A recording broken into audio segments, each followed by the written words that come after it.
Yes, my name is Hal Burns. I live in Edmonton now. I was reading the Edmonton Journal one time. It's a couple of years ago now, and I saw this article on a Canso that had been down in the lake up in the very far north, up near the Arctic, and I this is a very interesting thing. I used to fly Canso, so I must read more about this.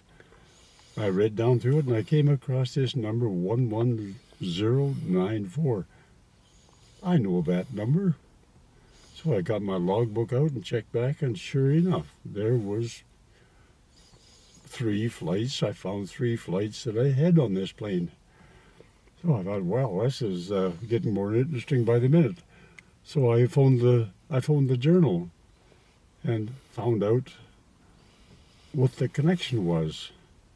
And that's when I got in contact with the people up at Fairview. I'm not sure who the first person I was that I talked with, but I found out about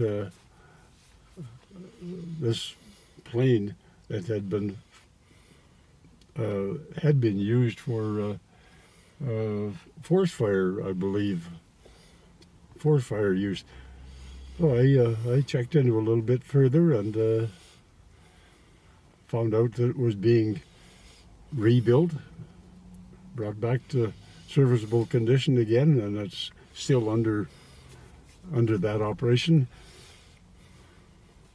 So I followed up on that, and I met Doug Roy in the interim, and we were invited to come up to Fairview and see this plane when we could. So my daughter thought, Father's Day, that's a good time. Well, why don't we all go up there? With the whole family went up. My daughter and her husband and 2 grandchildren. And we visited the folks up there at Fairview where the plane was being rebuilt. And that was a very exciting weekend to see that plane being rebuilt. Mind you, it was in about 2 or 3 different sections at that point. I think that the wing section was certainly separate. The wings with the motors were off. There's a bit of work required on the hull. But I was interested in seeing this plane, and fortunately, the good people that are working on this plane up there invited me to get into the cockpit and sort of relive old times, sitting in the captain's seat of this Canso 11094. I thought, boy, this is wonderful. So I got in there, and it's amazing what you do when you get into an old plane like that after 60 or 65 years. You start looking around. I remember this. I remember that. It's quite different than it was in wartime, but it was still very enjoyable to do that.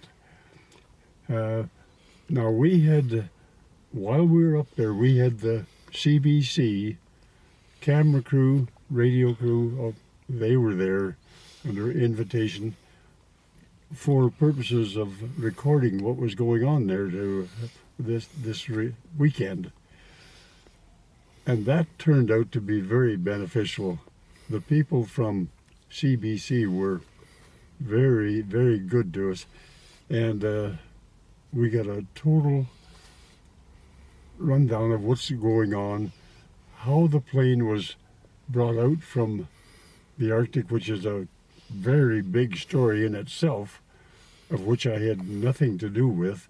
I was a Johnny-come-lately on this, but the way they brought the plane out from the north was a very amazing operation on itself.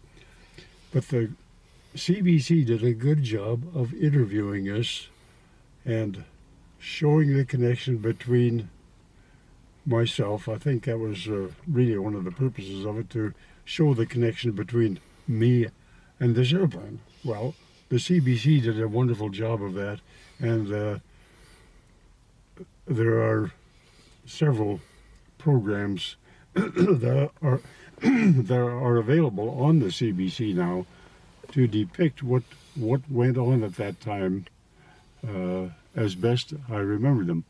But to have pictures taken of me sitting in that plane 65 or so years later, well, it was from 1945 up to last year, to see these pictures on the television with CBC was very great.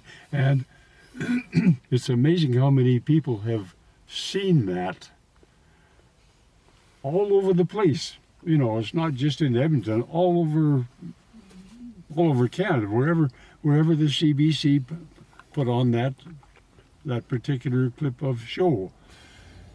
And if it did anything, I think it widened the scope of the knowledge of this operation, this plane that's being rebuilt.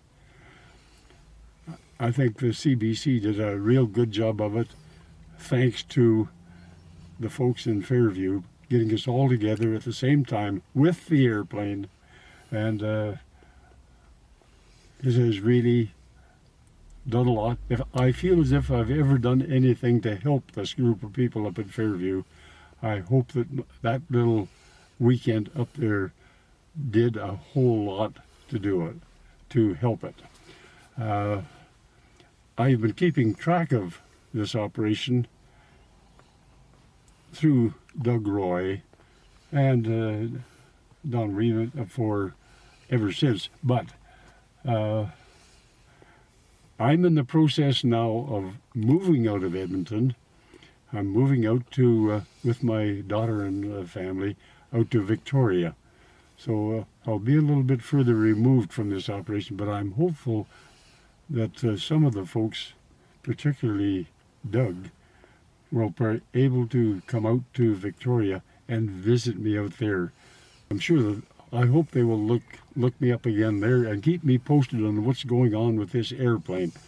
I had hoped that I might be in Edmonton when they started to fly it, but that's not going to happen because we'll be gone in about 2 weeks from now.